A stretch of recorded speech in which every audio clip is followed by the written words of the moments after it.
Good morning. आज अगला chapter जो है वो प्रोकैरियोटिक ऑर्गेनिज्म में ट्रांसक्रिप्शन या अनुलेखन की प्रक्रिया कैसे होती है उसके बारे में चर्चा करेंगे। तो आज का टॉपिक हमारा डीएनए ट्रांसक्रिप्शन इन प्रोकैरियोट्स है। देखिए, हम केंद्रक सिद्धांत की पहले भी चर्चा कर चुके हैं। हम जानते हैं कि केंद्रक में डीएनए के रूप में उपस्थित न्यूक्लिक अम्ल से अनुलेखन प्रक्रिया के द्वारा आरएनए का निर्माण होता है। 3 प्रकार के आरएनए हैं, मैसेंजर आरएनए, राइबोसोमल आरएनए और ट्रांसफर आरएनए। हमने इनके टाइप्स के बारे में चर्चा कर चुके हैं, पहले के वीडियो अपलोडेड हैं। यूट्यूब चैनल पे जाकर के आप मेरी प्लेलिस्ट में देख सकते हैं। और जब किसी जीन डीएनए से मिलकर बना है, उससे प्रोटीन का निर्माण होता है, तो उसमें जो अनुलेखन प्रक्रिया के थ्रू डीएनए से मैसेंजर आरएनए का निर्माण होता है और वही मैसेंजर आरएनए अनुवादन प्रक्रिया के थ्रू, जिसे हम ट्रांसलेशन कहते हैं, उसके थ्रू प्रोटीन का निर्माण होता है। तो अभी हम अनुवादन की जो अनुलेखन की जो प्रोसेस है ट्रांसक्रिप्शन, उसके बारे में चर्चा कर रहे हैं, वो भी प्रोकैरियोटिक ऑर्गेनिज्म में। तो ये ट्रांसक्रिप्शन की जो प्रक्रिया है, ये प्रोकैरियोटिक और यूकैरियोटिक दोनों ऑर्गेनिज्म में कुछ डिफरेंस है। वो डिफरेंस के लिए हम अलग से चर्चा करेंगे, अलग से एक वीडियो जो है उस पर अपन बात करेंगे। लेकिन उससे पहले हमें ये देखना जरूरी है कि प्रोकैरियोटिक ऑर्गेनिज्म में अनुलेखन की प्रक्रिया कैसे होती है। उसके बाद दूसरा वीडियो आगे हम लेंगे यूकैरियोटिक ऑर्गेनिज्म में अनुलेखन की प्रक्रिया कैसे होती है, और फिर हम एक अलग से चर्चा करेंगे कि दोनों में अंतर, मुख्य रूप से कौन कौन से अंतर है। तो आज का वीडियो हमारा इसी पे कि एक प्रोकैरियोटिक ऑर्गेनिज्म में डीएनए ट्रांसक्रिप्शन कैसे होता है। सबसे पहले हम डिफाइन करेंगे कि डीएनए ट्रांसक्रिप्शन कहेंगे किसे। ये डीएनए ट्रांसक्रिप्शन एक तरह से हम दूसरी तरफ से डिफाइन कर सकते हैं कि आरएनए सिंथेसिस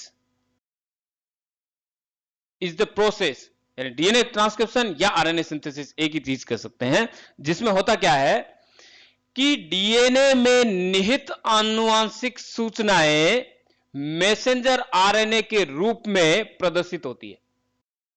डीएनए में जो आनुवांशिक सूचनाएं हैं वो ट्रांसफर होकर के जब मैसेंजर आरएनए में आ रही है बाय आरएनए पॉलीमरेज एंजाइम के द्वारा, वह प्रोसेस आरएनए सिंथेसिस या डीएनए ट्रांसक्रिप्शन या अनुलेखन कहलाती है। सीधा सा मतलब एक लाइन में कहते हैं कि डीएनए से आरएनए का निर्माण अनुलेखन है। यदि हम इंफॉर्मेशन के बेसिस पे बात करते हैं तो कि जेनेटिक सूचनाओं का डीएनए से मैसेंजर आरएनए में स्थानांतरण जो है वो ट्रांसक्रिप्शन है। अब इसमें जो एंजाइम काम आते हैं हम इसके अलग से चर्चा कर चुके हैं पूरा ही। सबसे बड़ा एंजाइम जो है वो है आरएनए पॉलीमरेज एंजाइम। हम पढ़ चुके हैं पहले आरएनए पॉलीमरेज एंजाइम के बारे में। हमने ये भी पढ़ा है कि प्रोकैरियोटिक, पहले लेक्चर इसमें अवेलेबल है कि प्रोकैरियोटिक ऑर्गेनिज्म में केवल एक ही प्रकार का आरएनए पॉलीमरेज एंजाइम पाया जाता है। वहीं यदि हम यूकैरियोटिक ऑर्गेनिज्म की बात करते हैं तो यहां 3 प्रकार के आरएनए पॉलीमरेज होते हैं, 3 टाइप्स। ठीक है, उसमें भी हमने चर्चा कर चुके हैं RNA polymerase first, second, third. और ये फर्स्ट, सेकेंड, थर्ड जो है, इनमें क्या क्या अंतर है। अब हम बात कर रहे हैं कि एक ओवरव्यू ट्रांसक्रिप्शन का होता क्या है। यदि हम देखें तो ये डायग्राम हमें बहुत कुछ इसमें बता जाएगा। सबसे पहले यदि हम स्ट्रक्चर की बात करें, ये एक डीएनए की स्ट्रक्चर है और इस डीएनए की स्ट्रक्चर में, ये डबल स्ट्रैंड डीएनए में जो मुख्य रूप से पार्ट जो है वो 3 पार्ट है। ठीक है, कौन कौन से पार्ट? पहला पार्ट जो है वो है regulatory sequence. First part regulatory sequence, ये जो है आगे की तरफ स्थित है सबसे पहले लेफ्ट कॉर्नर पे। और इसको यदि हम डिफाइन करें रेगुलेटरी सीक्वेंस को, तो यहां यदि साइड में देखें कि सीक्वेंस कहती क्या है। ये वह साइट है जहां पर रेगुलेटरी प्रोटीन्स आकर के अटैच होते हैं। रेगुलेटरी प्रोटीन्स वो प्रोटीन होते हैं जो इस जीन के ट्रांसक्रिप्शन को प्रभावित करते हैं। उसको ऑन करना है या ऑफ करना है, ट्रांसक्रिप्शन होना है या नहीं होना है, उसको रेगुलेट करने का काम जो है यही रेगुलेटरी प्रोटीन्स करते हैं और इसी सीक्वेंस पे आकर के ये अटैच होते हैं। तो बहुत ही इंपॉर्टेंट सीक्वेंस है ये पहली सीक्वेंस। इसकी लोकेशन में थोड़ा सा डिफरेंस हो सकता है आगे पीछे। अब दूसरा जो इसकी इंपॉर्टेंट पार्ट है वो है इसकी प्रोमोटर सीक्वेंस, जो हमें यहां दिखाई दे रही है। प्रोमोटर सीक्वेंस जो है वो रेगुलेटरी सीक्वेंस के पास में स्थित है। अब ये सीक्वेंस, ये साइट क्या होती है? यह डीएनए या उस जीन पर वह साइट होती है जहां पर आरएनए पॉलीमरेज एंजाइम आकर के जुड़ता है। मतलब ये साइट वो साइट है जहां आरएनए पॉलीमरेज एंजाइम आकर के अटैच होता है, वो साइट है प्रमोटर साइट। ठीक है। और यह हम ये कह सकते हैं कि प्रमोटर साइट वह साइट है जहां आरएनए पॉलीमरेज जुड़ता है और ट्रांसक्रिप्शन को स्टार्ट करता है। तो ट्रांसक्रिप्शन का जो पोर्शन है ये यहां पर आता है, और जहां से ट्रांसक्रिप्शन स्टार्ट होता है ये +1 कहलाता है। क्या कहेंगे? +1 यानी कि यहां से आगे ट्रांसक्रिप्शन स्टार्ट होगा, आगे का। तो डीएनए में प्रमोटर से लेकर के अगला जो पोर्शन आ रहा है टर्मिनेटर, इन दोनों के बीच का जो पोर्शन है ये पूरा एक स्ट्रक्चरल जीन का पार्ट है। यानी कि एक ऐसा डीएनए का भाग है जो एनकोडेड है, जिसमें प्रोटीन की इंफॉर्मेशन होती है, जहां से प्रोटीन बनता है। तो स्ट्रक्चरल पार्ट है, एक्टिव पार्ट है, ठीक है, एक्सप्रेसिबल पार्ट है, जो कि एक्सप्रेस होकर प्रोटीन बनाने की क्षमता रखता है। ठीक है, तो एक्टिव जीन का पार्ट है ये। अब तीसरा पार्ट जो है इसका भाग जो देखते हैं हम, साइट जो है वो है टर्मिनेटर। टर्मिनेटर जो है ये वह सीक्वेंस है डीएनए की जहां पर अनुलेखन जो है वो स्टॉप होना है, टर्मिनेट होना है, उसे कहते हैं टर्मिनेटर साइट। तो तीन में मुख्य साइट जो है जिसके बारे में हम चर्चा ध्यान में रखना है कि एक डीएनए की जो एक जीन की जो स्ट्रक्चर होती है जिसमें आगे रेगुलेटरी सीक्वेंस, उसके बाद प्रमोटर, प्रमोटर के बाद में टर्मिनेटर, और बीच की जो सीक्वेंस है वो स्ट्रक्चरल पार्ट है जीन का, जो ट्रांसक्रिप्ट होकर के उसका ट्रांसक्रिप्शन के द्वारा एक ट्रांसक्रिप्ट बनाएगा। ये ट्रांसक्रिप्ट जो है मैसेंजर आरएनए का है। और ये जो मैसेंजर आरएनए है, अब इसकी बात करें, इसकी स्ट्रक्चर की बात करें, तो मैसेंजर आरएनए में सबसे पहली साइट है वो है ribosomal binding site. Ribosomal binding site यानी कि यह वह साइट है जहां पर राइबोसोम आकर के अटैच होता है, क्योंकि मैसेंजर आरएनए पे राइबोसोम और ट्रांसफर आरएनए जुड़ेंगे तब जाकर के अनुवादन होगा या ट्रांसलेशन होगा। ठीक है, तो इस जगह पे जब ट्रांसलेशन स्टार्ट होगा, अनुवादन स्टार्ट होगा, तो उस समय आकर के मैसेंजर आरएनए पे इस साइट पे आकर के राइबोसोम की छोटी इकाई आकर के जुड़ती है, फिर बड़ी आकर के जुड़ती है। ठीक है, तो ये जो है यहां पर स्टार्ट कोडोन से पहले की साइट है राइबोसोमल बाइंडिंग साइट, और ये 5 एंड पे उपस्थित होती है। और दूसरा जो है स्टार्ट कोडोन, जस्ट इसके पास में है स्टार्ट कोडोन उपस्थित होता है। और स्टार्ट कोडोन वह कोडोन होता है जहां पर सबसे पहले एमिनो एसिड मिथियोनिन आकर के अटैच होता है। ये होता है इनिशिएटर ट्रांसफर आरएनए। ठीक है, और ये इनिशिएटर ट्रांसफर आरएनए मिथियोनिन तो हम यूकैरियोट्स में बात करेंगे। जब हम प्रोकैरियोटिक ऑर्गेनिज्म की बात करते हैं तो यहां सबसे पहला एमिनो एसिड आकर के जो अटैच होता है वो फॉर्मिल मिथियोनिन आकर के जुड़ता है। कौन सा? Formal methionine. और स्टार्ट कोडोन होता है एयूजी। तो एयूजी जो है वो स्टार्ट कोडोन के रूप में काम करता है। उसके बाद में आते हैं कोडोन्स। तो तीन तीन न्यूक्लियोटाइड जो है मिल करके कोडोन्स बनाते हैं, और वो कोडोन्स की संख्या जीन पे डिपेंड करती है, जीन कितना बड़ा है उसके आधार पर, और उनके कोडोन जो है ये स्ट्रक्चरल कोडोन होते हैं। सारे कोडोन यहां पर उपस्थित होते हैं पूरे जीन में, जो यहां पर जेनेटिक ये पोर्शन है इसका पूरा। और क्योंकि ये डीएनए की सीक्वेंस है, आरएनए में ट्रांसक्रिप्ट हुई है। थर्ड पोर्शन है वो है स्टॉप कोडोन। स्टॉप कोडोन जो है वो बाद में यहां पर क्या आता है, एंड में, जहां पर वो ऐसा कोडोन होगा जहां पे ये ट्रांसलेशन की प्रोसेस रुक जाएगी। ये हम ओवरव्यू देख रहे हैं ट्रांसक्रिप्शन का, क्योंकि ट्रांसक्रिप्शन जो मैसेंजर आरएनए जो बना है तो उसकी स्ट्रक्चर क्या है वो हम बता रहे हैं। तो यहां पर स्टॉप कोडोन आ गया लास्ट में, यानी कि ट्रांसक्रिप्शन रुक जाएगा। तो तीन प्रकार के स्टॉप कोडोन हम देखते हैं, ओकर, अंबल, ओपेल जो है। ठीक है, उसकी बात करते हैं, आगे चैप्टर में हम इसका डिस्कस करेंगे। तो एक्चुअल में बैक्टीरियल या प्रोकैरियोटिक जो मैसेंजर आरएनए होता है वो पॉलीसिस्टोनिक हो सकता है, मोनोसिस्टोनिक में भी पॉलीसिस्टोनिक भी हो सकता है। पॉलीसिस्टोनिक का मतलब ये होता है कि दो या दो से अधिक पॉलीपेप्टाइड जो होती है वो एनकोडेड होती है, नहीं मोर देन वन, वहां पर ट्रांसलेशन स्टार्ट हो सकते हैं उसमें कहीं भी। तो ये बैक्टीरियल में होता है, eukaryotes most of the monocistronic होते हैं। अब यहां पे यदि हम एक ओवरव्यू पूरा इसका देख लें तो इस डायग्रामेटिक इसको ये देखते हैं कि 3 स्टेप होती है इसकी। एक है इसकी इनिशिएशन, प्रारंभन। दूसरी स्टेट होती है इसकी, स्टेज होती है स्टेप इलोंगेशन, इलोंगेशन प्रोसेस, वृद्धिकरण प्रोसेस होती है। जहां पर ट्रांसक्रिप्ट बनता है, और तीसरा जो है वो टर्मिनेशन होता है, जहां पर ट्रांसक्रिप्शन स्टॉप हो जाता है। पहली स्टेप जिस हमने पहले स्ट्रक्चर देख ली, ये उसका जीन का पार्ट है, जो प्रमोटर रीजन है, इसका टर्मिनेटर रीजन है, और इस प्रमोटर रीजन पे ये जो है आरएनए पॉलीमरेज एंजाइम आकर के अटैच हो गया, और ये क्या करेगा, यहां से ट्रांसक्रिप्शन स्टार्ट करेगा, और ये नया जो है 5 to 3 एंड की तरफ यहाँ नया ट्रांसक्रिप्ट बनाता है, मैसेंजर आरएनए बनाता है, और लास्ट में जब टर्मिनेशन हो जाएगा, यहां पर पहुंच जाएगा, तो ये अलग हो जाएगा और एक नया मैसेंजर आरएनए जो है उसका निर्माण हो जाएगा। तो इनिशिएशन में इनिशिएट होता है, यानी कि मैसेंजर जो आरएनए पॉलीमरेज जाकर के प्रोमोटर रीजन पे जुड़ेगा, उसको जुड़ना, डबल स्ट्रैंड का अलग होना, पूरा एक इनिशिएटर कॉम्प्लेक्स का निर्माण करता है, ओपन कॉम्प्लेक्स बनता है, तो वो प्रोसेस जो है वो इनिशिएशन कहलाती है। तो इसमें आरएनए पॉलीमरेज जो है वो प्रमोटर रीजन पे जुड़ेगा, और जुड़ने के बाद में एक बबल लाइक ओपन कॉम्प्लेक्स बनाता है, तो वो कहलाता है इनिशिएशन प्रोसेस। और एलोंगेशन जो होता है, जिसमें सिंथेसिस होता है आरएनए का, आरएनए बनता है, और लास्ट में टर्मिनेशन जिसमें ये स्टॉप हो जाता है। अब हम बात करेंगे सबसे पहले कि स्टेप वाइज स्टेप में, तो RNA polymerase enzyme promoter region में जाकर के जुड़ेगा, तभी ट्रांसक्रिप्शन स्टार्ट होगा।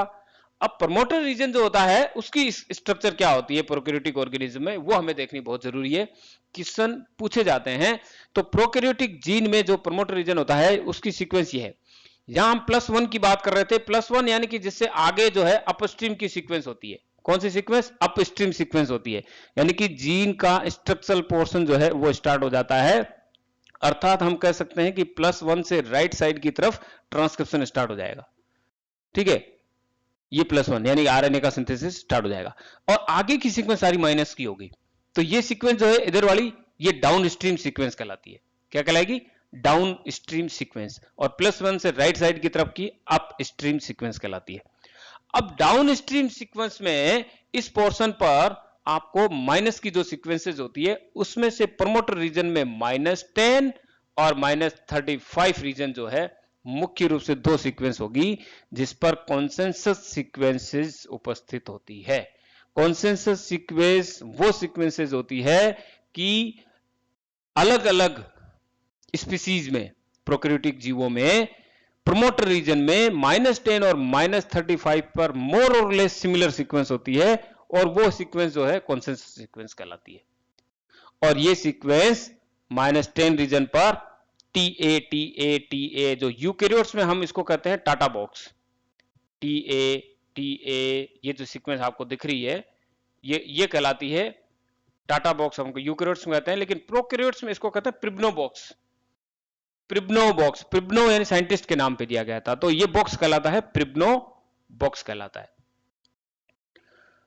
और ये बहुत जरूरी होता है, इसी स्थान पर आरएनए पॉलीमरेज आकर के जुड़ेगा, और जुड़ेगा तभी ट्रांसक्रिप्शन +1 से स्टार्ट हो पाएगा, नहीं तो कहीं से भी स्टार्ट हो जाता है।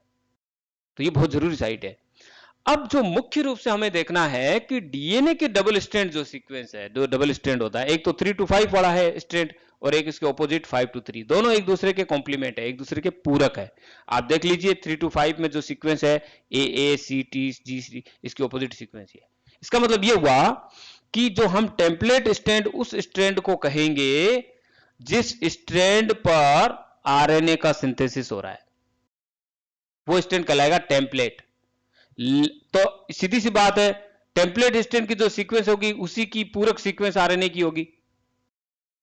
तो जब हम बात कर रहे हैं कि डीएनए के इन दोनों स्ट्रैंड पे कि 3 to 5 का कॉम्प्लीमेंट 5 to 3 है, और इधर भी इसका आरएनए 3 to 5 का कॉम्प्लीमेंट है, तो सीधी सी बात हो गई कि आरएनए की सीक्वेंस और 5 to 3 स्ट्रैंड की सीक्वेंस दोनों की सिमिलर सीक्वेंस है। समझ गए ना कि जब हम बात कर रहे हैं कि ये जो 3 to 5 वाला 3 to 5 स्ट्रैंड जो है, ये स्ट्रैंड इसकी सीक्वेंस और जो आरएनए इसके ऊपर बनेगा इसकी सीक्वेंस दोनों की सिमिलर होगी, इसका पूरक है इसकी। इसको मैं हाइलाइटर से आपको एक बार और बता देता हूं कि ये जो स्ट्रैंड है 3 to 5, इस स्ट्रैंड पर आरएनए का निर्माण हो रहा है, तो इसका कॉम्प्लीमेंट है आरएनए, और इधर हम देख रहे हैं कि 3 to 5 का ही कॉम्प्लीमेंट्री स्ट्रैंड है, वो है 5 to 3। तो इसका मतलब ये हुआ कि 5 to 3 और आरएनए दोनों की सीक्वेंस सेम है, अंतर सिर्फ आरएनए में थाइमिन की जगह यूरेसिल होगा। तो एक तरह से कि डबल स्ट्रैंड डीएनए में टेम्पलेट स्ट्रैंड वह स्ट्रैंड होता है जिस पर आरएनए का सिंथेसिस होता है, ठीक है। लेकिन आरएनए की सीक्वेंस डीएनए के जिस स्ट्रैंड के सिमिलर होता है उसे कहते हैं कोडिंग स्ट्रैंड। तो एक्चुअल में जो आरएनए की स्ट्रक्चर है वो इस स्ट्रैंड के बिल्कुल सिमिलर होगा, अंतर केवल थाइमिन की जगह यूरेसिल होगा, ठीक है। तो बना तो जो स्ट्रैंड बना रहा है वो उसे कहेंगे टेम्पलेट स्ट्रैंड, ठीक है। और जिसका वो रिप्रेजेंट कर रहा है, जिस सीक्वेंस को रिप्रेजेंट कर रहा है वो कोडिंग स्ट्रैंड डीएनए का कहलाएगा और ये आरएनए के। तो ये बहुत इंपॉर्टेंट होता है। अब हम बात कर रहे हैं इनिशिएशन कॉम्प्लेक्स कैसे बनता है। तो जैसा कि हमने बात की पहले के चैप्टर में कि आरएनए पॉलीमरेज जो प्रोकैरियोटिक होता है उसमें दो पार्ट होते हैं, कोर पोर्शन और एक दूसरा सिग्मा पार्टिकल। तो जो सिग्मा फैक्टर जो होता है, इसका सिग्मा फैक्टर जो होता है ये आरएनए पॉलीमरेज की एक सब यूनिट है होलो एंजाइम की। और ये क्या करता है, इसकी -10 और -35 रीजन जो है प्रोमोटर रीजन का, इसको आइडेंटिफाई करता है ना। तो आरएनए पॉलीमरेज क्या होगा, होलो एंजाइम में कोर और सिग्मा फैक्टर दोनों जो है ये आपस में जुड़ करके इस रीजन पे आएंगे, इस रीजन पे आकर के -10 -35 रीजन पे आएंगे। वहां आकर के ये क्या करेंगे, डीएनए को अनवाइंड करेंगे और एक छोटा सा बबल लाइक स्ट्रक्चर बनाएंगे। ये देखिए यहां पे आपको एक ओपन जो है डीएनए का डबल स्ट्रैंड अलग हो रहा है, ये बबल लाइक स्ट्रक्चर। तो यहां लाने का काम जो है वो सिग्मा फैक्टर का है। सिग्मा फैक्टर लाके -10 रीजन पे जोड़ देगा, उसके बाद वो निकल जाएगा। ये देखिए लास्ट में सिग्मा फैक्टर निकल गया। तो वहां पे कोर जो एंजाइम है आरएनए पॉलीमरेज का, ये -10 रीजन पे आकर के जुड़ जाएगा और जुड़ करके ये क्या करेगा, यहां पर ओपन कॉम्प्लेक्स का निर्माण करेगा। और देन अब ये रेडी है आगे के पोर्शन को ट्रांसक्रिप्ट करने के लिए, ओपन कॉम्प्लेक्स को ट्रांसक्रिप्ट करने के लिए, ठीक है। ये होता है इनिशिएशन का प्रोसेस। और इलोंगेशन का प्रोसेस ये होता है कि आगे का पूरा जीन जिसमें आरएनए का सिंथेसिस होता है वो होता है इलोंगेशन, जिसमें केवल आरएनए का सिंथेसिस होता रहेगा, नए न्यूक्लियोटाइड आके जुड़ते रहेंगे। तो यहां पे आप देखिए ये आरएनए पॉलीमरेज की स्ट्रक्चर है। आप देखिए इस साइड से आरएनए जो है वो रिवाइंडिंग होगा, यानी कि आगे की तरफ आरएनए डबल स्ट्रैंड डीएनए जो है वो अनवाइंडिंग होता रहेगा, यानी कि इसके कॉम्प्लेक्स जो है बीच में हेलिक्स खुलते रहेंगे और पीछे की तरफ से ये बंद होते रहेंगे। तो अलग से ये सेम एंजाइम ही काम करता है। यदि रेप्लिकेशन में बात करते हैं तो वहां पे एंजाइम अलग है, टोपोआइसोमरेज एंजाइम होता है जो कोइलिंग खोलता है देन बंद करता है। यहाँ पे ये काम ये खुद करता है एंजाइम, दूसरा कोई नहीं करता है। तो आरएनए पॉलीमराइज करके और ये ओपन कॉम्प्लेक्स बनाता है। और इस कॉम्प्लेक्स पे क्या है, यहाँ पर आरएनए जुड़ा हुआ, देखिए अब ढंग से ये रेड कलर में जो है आरएनए का ट्रांसक्रिप्ट है और यहाँ पे पर्पल में डीएनए। तो ये रीजन जो है बड़ा इंपॉर्टेंट है और ये region RNA DNA hybrid region कहलाता है, जहां पर आरएनए और डीएनए दोनों कॉम्प्लीमेंट है, ठीक है, जुड़े हुए। ये रीजन बहुत ही इंपॉर्टेंट होता है और मजबूत हो रहा है और ये आरएनए डीएनए हाइब्रिड रीजन कहलाता है। और 5 to 3 डायरेक्शन में ट्रांसक्रिप्शन चलता रहता है। ये पूरी प्रोसेस जो है वो इलोंगेशन की प्रोसेस होती है। तो ये हाइब्रिड रीजन को यहां एक डायग्राम में दिखाया जा सकता है, ऊपर देखिए आप, ये हाइब्रिड रीजन है पूरा, ठीक है ना। तो टेम्पलेट स्टैंड होता है, उसके ऊपर आरएनए का सिंथेसिस हो रहा है रेड में, और उसके सामने का स्टैंड जो है वो कोडिंग स्टैंड है। तो अंतर जो है वो केवल थाइमिन की जगह पर यहां पर यूरेसिल का है। बाकी सीक्वेंस आप देख लीजिए, ये आरएनए की सीक्वेंस और इधर इस डीएनए की ऑपोजिट सीक्वेंस सेम है। तो ये हो गया इसका कोडिंग स्टैंड। तो अब ये हो गई इसकी एलोंगेशन। और अब आती है टर्मिनेशन। बैक्टीरिया में या प्रोकैरियोटिक ऑर्गेनिज्म में टर्मिनेशन प्रोसेस जो होती है वेरी स्पेसिफिक है। इसमें एक एंजाइम प्रोटीन होते हैं, रो डिपेंडेंट टर्मिनेशन कहलाता है।